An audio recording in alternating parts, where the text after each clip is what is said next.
Hi,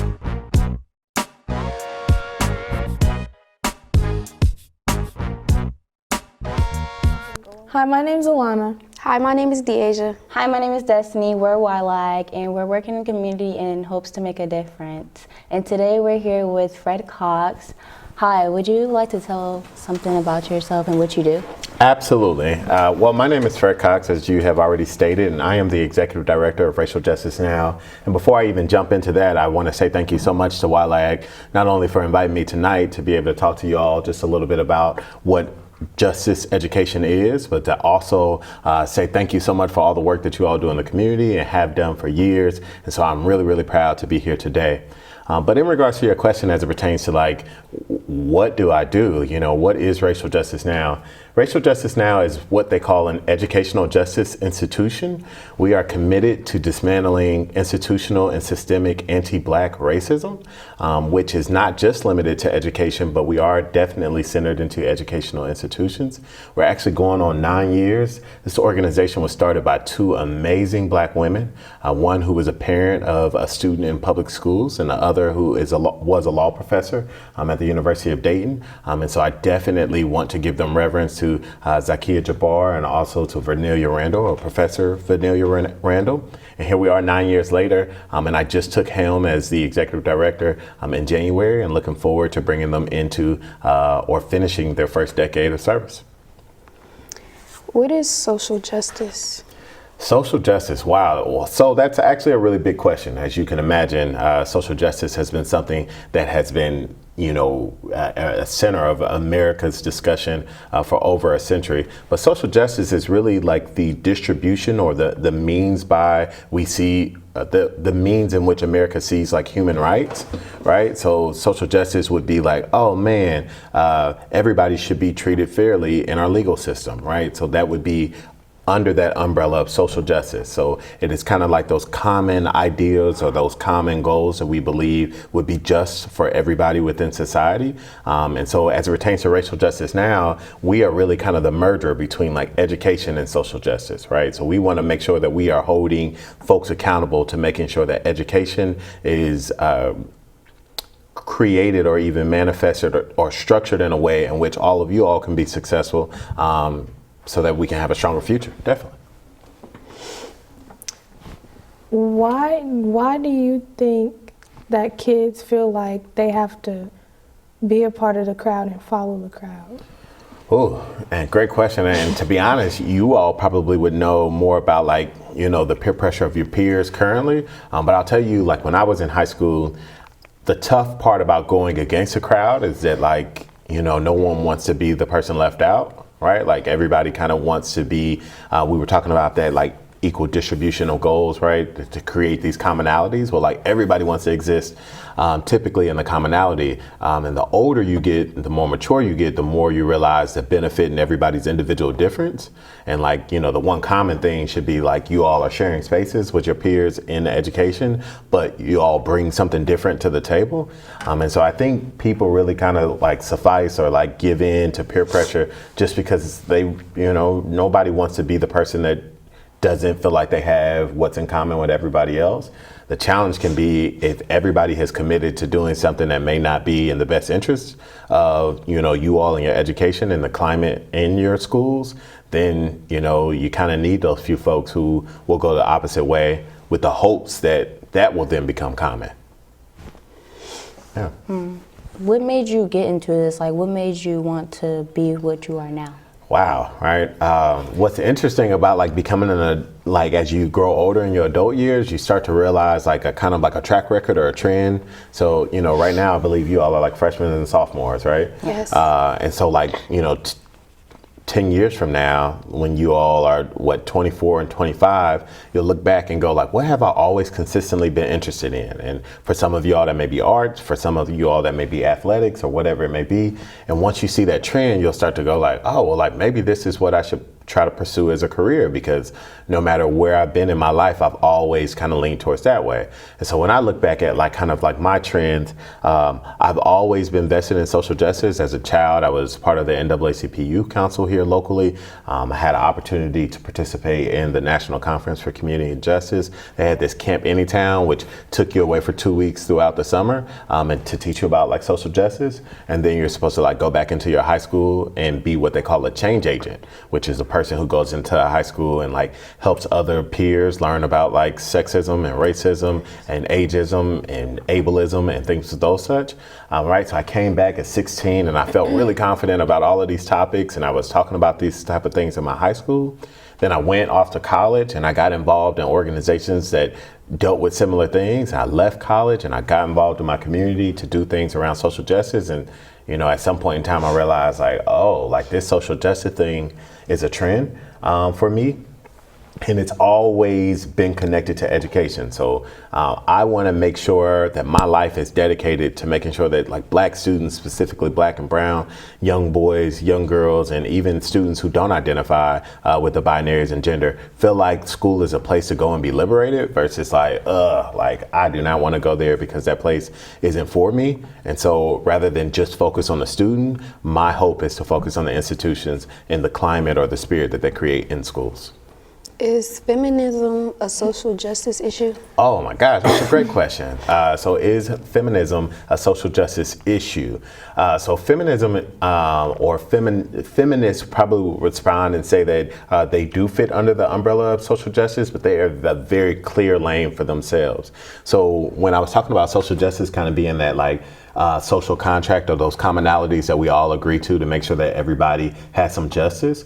I'm sure that you all are aware that there was one point in time in America where women did not really have equal rights amongst everybody, right? So even if you look at our U.S. Constitution, right, it says, you know, through all men, you know, we believe that all men should have these unalienable rights, right? Well, it does not include women and things as such, right? And so for a long time, women was almost considered like a second class in the United States, right? They were almost considered property, and not almost, they were considered property amongst men, and specifically white men, right, who owned the power, right? So that women were expected to like clean, cook, and like take care of children, and that was it, right?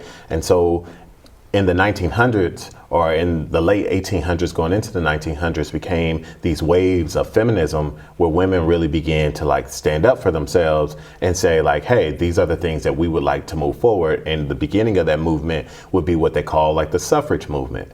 But the suffrage movement was very much so like a white women's movement, and it did not really include a lot of women of color or a lot of women who identified as lesbian, gay, trans, bi, or, you know, LGBTQI and things of that such, right? And so with that said, yes, feminism is absolutely a social justice issue, but it has its own lane as to kind of redefining what the role of women is in the United States. Yeah. What advice would you give to a child that has failing grades but has a busy schedule?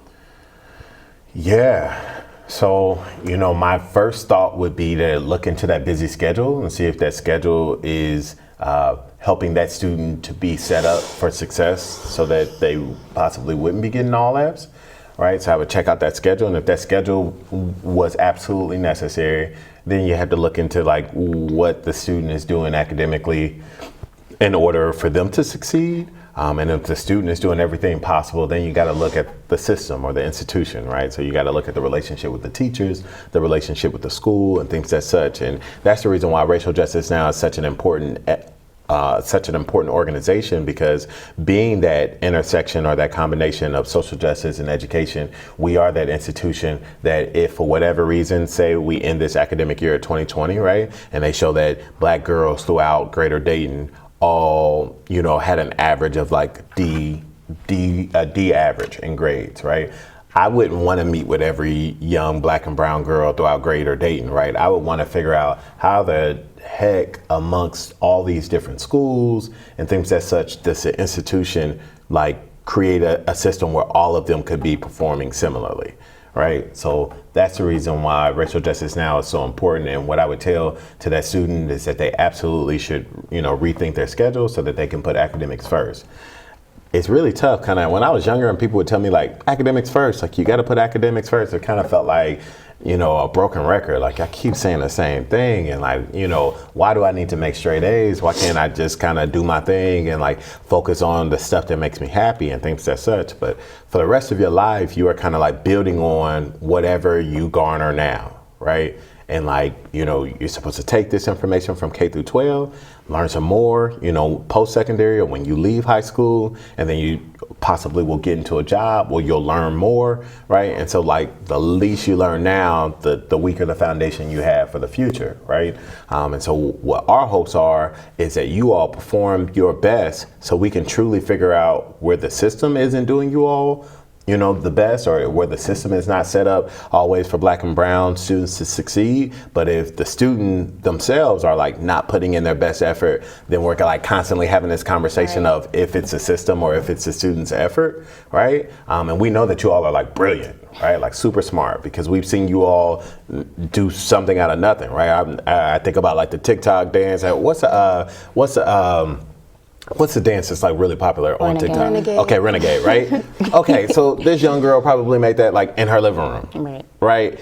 Goes on to be a national phenom, right? So when I think about like the creativity, the innovation of young Black and brown kids, I'm like, it's limitless, right? And we want to advocate for that, and we want y'all to like make a ton of money off of all of your arts and things as such. And we just don't want to be bogged down by this constant debate of like, well, look at how they're performing in school, because we also know that historically, the system has not been beneficial. I mean, we could talk about that a little bit more, but I encourage you all to look up things like Brown versus Board of Education, right? When you're desegregating schools, because they literally had, schools for people of color and schools for whites. And what they would do is to say like, oh, it's equal because you all have books and we have books, but you all have books that are 2020 books and they have books that are 2000s books, right? And so the idea of desegregating was this idea that like, Black students would be able to attend these white schools with these better books, right? They would give access, and then all of a sudden things would become equal because of equal access. And so now we're in a situation where we realize that that's not the case. Even when given access, we still see that the system is producing an outcome that has Black and brown students performing the least. Although I will say that Nigerian students actually are like one of the highest performing academic demographics. It's very interesting, but that is what data shows. My question is, well, I want your opinion on how do you feel, it was just Black History Month, it was just February. Yeah. How do you feel like there's like many schools teaching about Black history, but there's just as much schools not teaching about Black history. So when we do go in the real world, we don't know what actually happened. We don't know our backgrounds and what our ancestors went through. Say that. That is amazing. That is exactly the push for individuals who do justice education, like myself, right? So it's important to know like the historical context. So when we say like, y'all gotta go to school because we want y'all to know what happened in the past so that when they try to get you with it today, you can be like, nah, like we ain't falling for that anymore, right? So Carter G. Woodson, who was an African-American hero, still is revered, right? He wanted to start what they call Black History Week before there was even a Black History Month, right? And he wanted to start it during the week of Frederick Douglass' birthday, which is February 12th, right? And they got the week to go, right?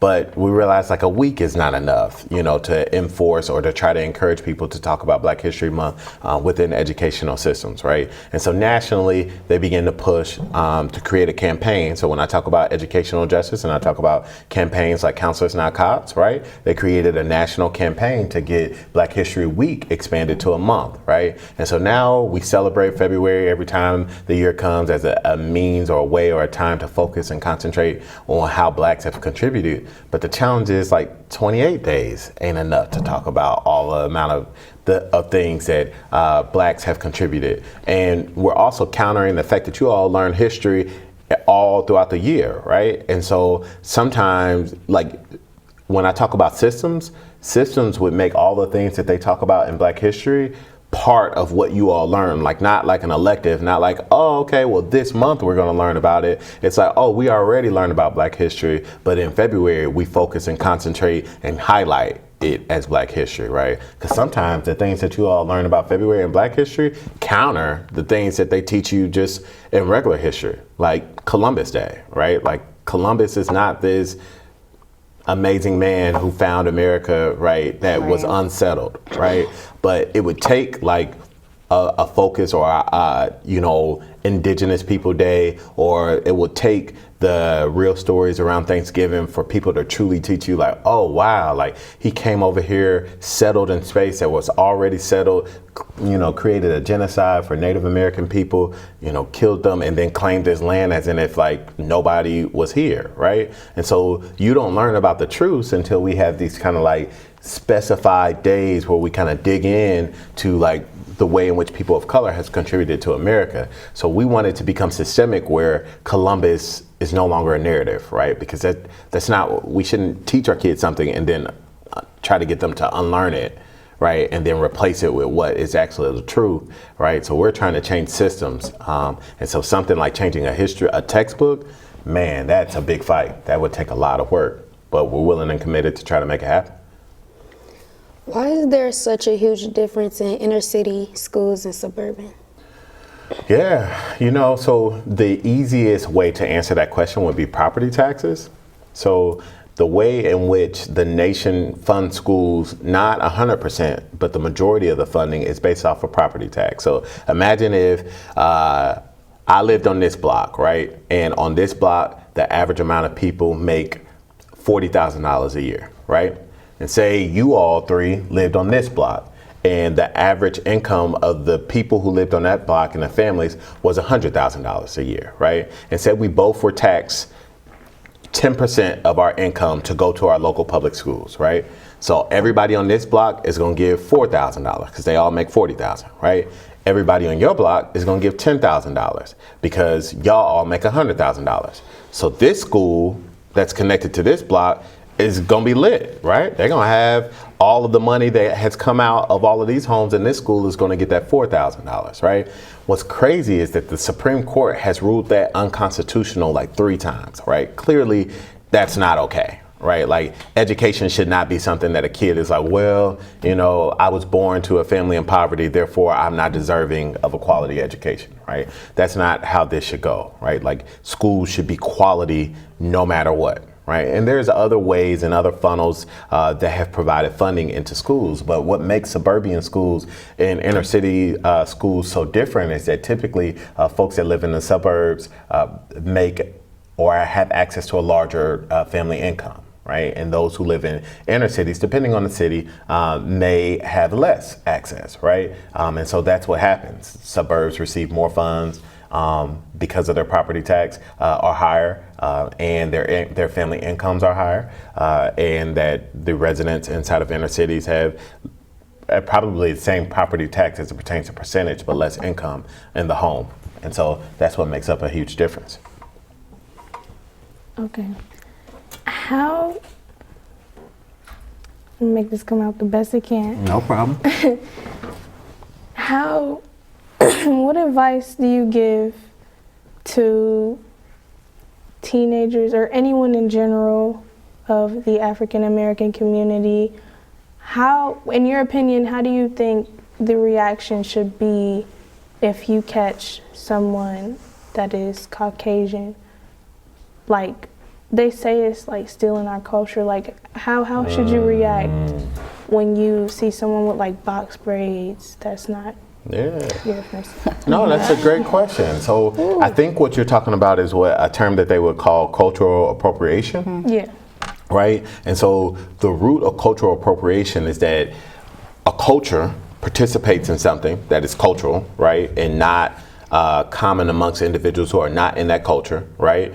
And then somebody else from outside of that culture does it, makes it mainstream, and then all of a sudden it was theirs. Now it's like a common trend or a national trend, and it's like more appropriate, right? And so you mentioned like box braids as an example, right? So there was a time where we're still living in that time, right? Because there's still hair discrimination in the United States. You all know that national story of the young man who's being threatened not to be able to graduate because he has dreads, right? Or he has locks. I shouldn't call them dreads. Has locks, right?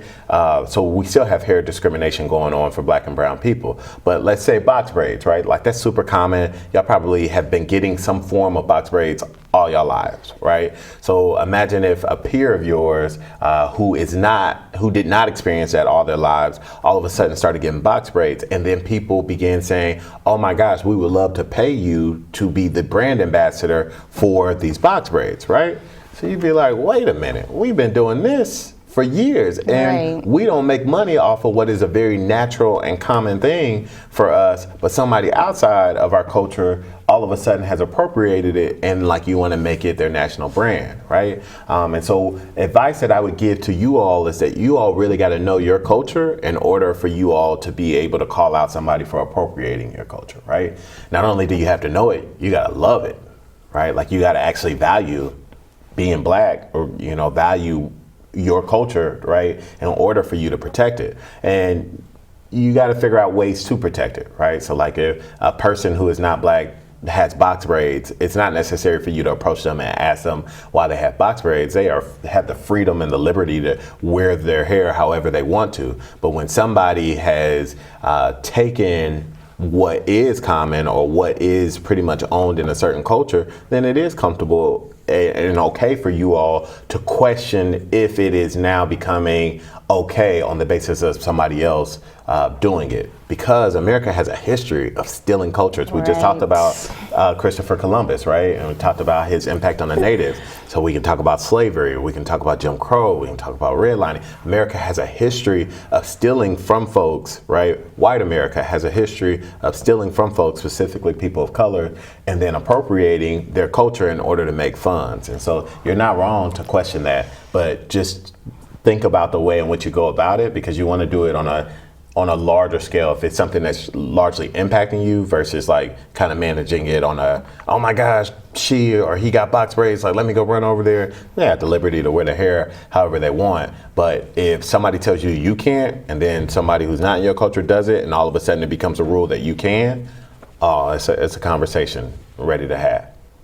I want to ask you, how do you feel about teachers not defending African American students against the N-word? Like, they just let other Caucasian people say the N-word and don't treat it as bad as a bad word. And like, it seems like they're too afraid to approach the situation and uncomfortable. So what's your feedback on that? So first, I appreciate you even sharing that may be a common experience for you. The N-word has a very contentious history here in America. And so obviously there's a lot of mixed opinions about the use of it. But when I think about the generation, after me, right, Generation Z, and things of that such, that is a common word used typically in spaces that are predominantly of color, but then you have like New York that's like super mixed, right? But a lot of the individuals who use it do use it as a term of endearment and feel comfortable using it in group, right? And don't feel comfortable with anybody using it who is not inside of that group, right? And your teacher's responsibility is to manage a classroom and to make sure to encourage you all to do your best academically. And if that is something that is impacting you being able to focus on your academics and your teachers are not responding to it, then you got to feel comfortable even going to the administration, going to people above your teachers to say like, hey, this is an issue and we need to discuss this. Race issues are a real challenge for a lot of schools. They try to kind of like stay away from it because you can be on the news tomorrow. Right? Depending on the way in which you manage that conversation. I don't encourage schools to stray away from conversations around race. You need to find the proper people to come in to discuss race. And there are plenty of organizations. Racial Justice Now would be one of those type of organizations who could absolutely go into school districts to help facilitate conversations around race. Do you feel as if schools should have more black teachers than white? So I believe that schools should have a equitable distribution of teachers that matches the demographics of their students. So if you're at a school where it's 60% black and 40% white, then there should be 60% black teachers and 40% white teachers. So I don't think that it's a game of more or less. I think it's a game of like representation and equitable representation, or even equal representation when you're talking about specifically teachers. What we know is that like 80% of the teachers around the nation are white. 80% of the teachers, about 75 to 77% are white women, right? The percentage of black male teachers, 2% around the nation, right?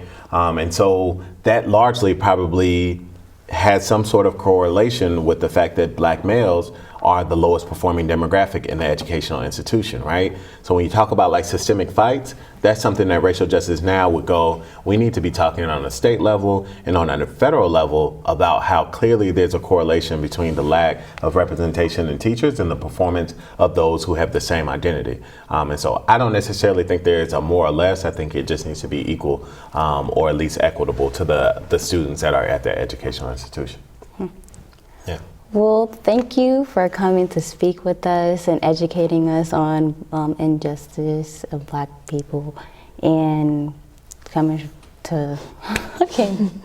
No. I think I appreciate the invite, right, from YLAG, and I would come back at any point in time Please to have do. conversations with you all. So my challenge, or my challenge and my encouragement for you all is, as you go back into your educational school systems, really begin talking to your peers about what is it that you really like about school, what is it that you don't like, and the things that you really don't like that is impacting how you perform academically. Like, you all have got to figure out how do you organize and approach a school about it. So one of the things that Racial Justice Now wants to do is encourage students to know that you all have a voice. Right? Like, so you all could say, hey, this class is not working out for us.